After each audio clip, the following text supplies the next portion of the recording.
Is your Facebook tab bar full of shortcuts you don't use? Want to remove or rearrange those icons on your screen? In this video, I'll show you how to customize the Facebook tab bar on your Android phone. Let's get started. Open the Facebook app on your Android device.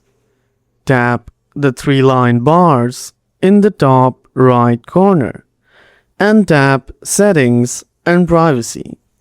Then select Settings.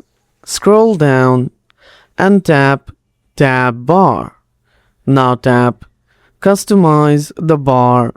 Here you will see some available tabs and a pop-up option is available next to the tab.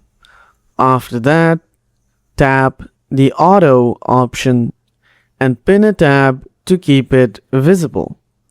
Unpin a tab to remove it.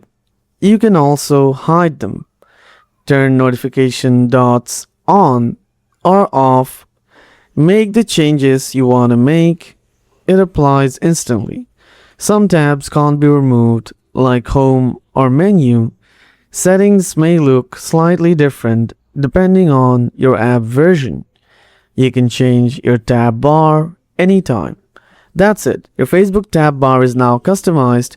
If this video helped, please like and subscribe for more simple Facebook tips. Thanks for watching.